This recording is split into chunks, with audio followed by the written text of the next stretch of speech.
Hello.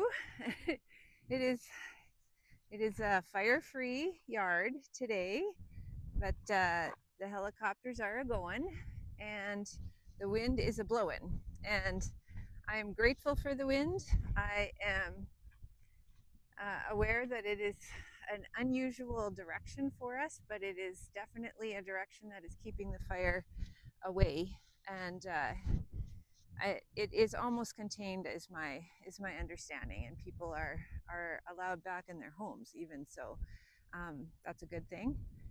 And I have some choices today as to videoing. I was gonna maybe wait till the wind died down because it's supposed to this afternoon, and it's just tiring.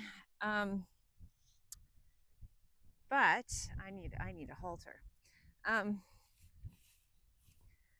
but it's supposed to rain in the afternoon, and so on second thought I will just brave the wind and talk to you all, um, despite it, with my high-tech mic here.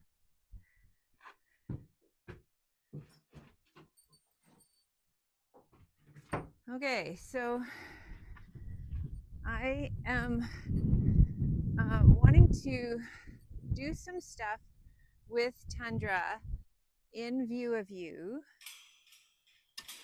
that is very much responsive to this wind, and how the environment around an activity really affects the activity. And for me, because I'm very affected by my environment, I'm very attuned to stuff like weather and wind and um, movement in the underbrush. In that way, I'm kind of a little bit like the horses. I tend to escalate as the wind escalates, and as the energy around the yard goes up, I go up as well. And that is, it's fine, but it's not very calming to be around, right? And so horses also are quite attuned to their environment, of course,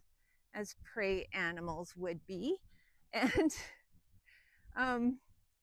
so I expect them to escalate a little bit as things crash around and as the trees move.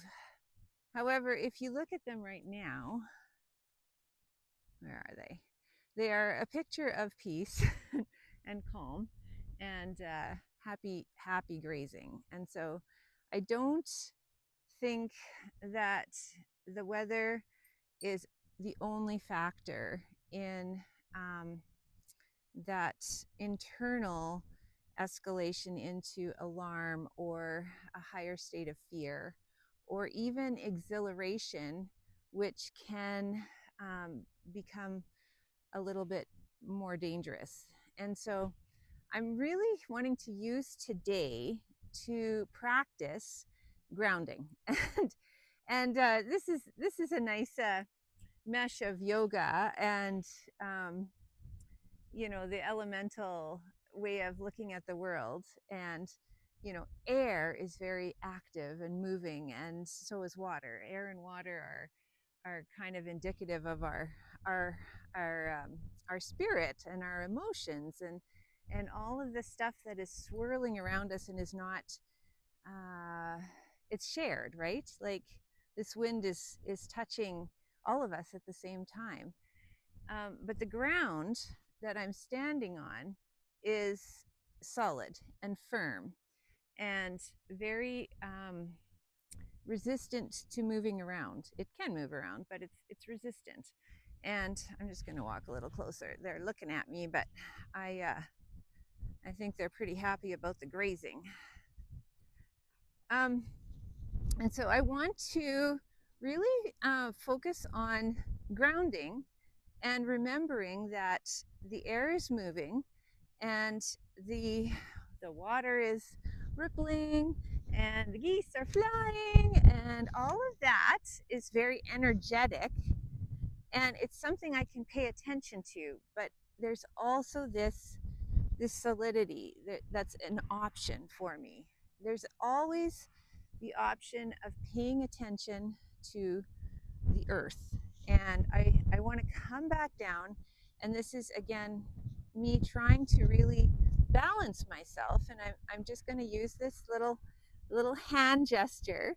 So if you haven't read about this, I've come up with this, and it's brilliant because it is a thing I can do for myself when I start to feel a little tippy.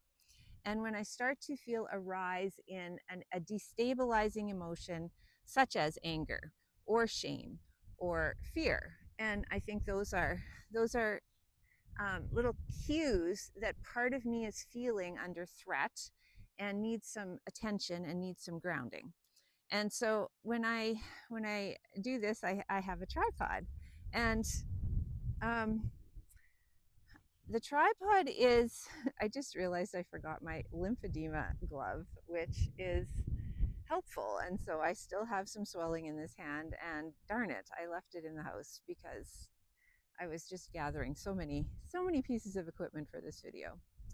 But anyway, I have this tripod, and this is my heart, the little baby finger, and she is tucked up against my ring finger, which I am using to signify my baggage. And my soul is this middle finger, the big one, right? The biggest finger is my soul, but you know, it's pretty hard to move that big finger without this one coming along. The two are very connected. And you know, in thinking about it, I think my past, my memories, my trauma, my all my you know, the lies I believe or the truth that I've figured out, all of it is here. And when I tuck my heart in like this, there, we're all together and we're dealing. And that's kind of what I'm thinking about as I play with my hand. This is my body. This is the one that's pointing where we're going and what we're doing. And this is my mind, which is a very mobile finger and can fly all over the place. And my mind is the one that I am worried about always, because she is the most likely to take charge for me, not for you necessarily. It could be any one of those. But when she takes charge, she's closer to the air element, right? She just goes shoo, up into the ether and swirls around and gets very worked up about stuff that is not grounded. And so I need to ground with my body. I really do. And I really need to do that if I'm going to be in relationship with horses on a windy day, doing something that causes a little bit of alarm. And the thing that I'm hoping to do with you guys is practice bridling. But I first got to get my horse and see if she is willing to come with me. So I'm going to put this away and catch her, and we'll head out to the round pen. Okay, so I've got her on the lead rope, and did a whole video without the video turned on because that's the way I roll. And but what I was trying to say is that I want to start school with her more formally, let's say, less like a pet and more like a partner in a skill building enterprise. And to do that, we need to bring our energy together, and we need to have a common shared kind of expectation as to what's going on. And so I want to start building that. I'm going to ask her to cooperate. And you can see this wind, now that she's on a lead rope, is much, much more alarming. And so that's something that is it's a big part of this, is that when she's with her herd, she's fine. When she's with me, she's less fine because there's way more unknowns, and I'm not really paying attention to her in a way that gives her a sense of confidence. So I'm going to head on over to the round pen with some energy of my own. I want to be really clear and firm and also understanding of the airiness of her feelings as she's reflecting the wind gusts, right? Let's go. And so part of this is just really being very connected to the ground. The ground is stable even when the air isn't. And for me, the ground right now are my values, not so much my plan. My plan is a little bit more windy, but my values, which are who I want to be with her, are much more clear. So I want to recognize resistance and worry. She's worried. There's so much movement. What are we doing? It's okay. And I'm going to pay more attention to her now and pause this again.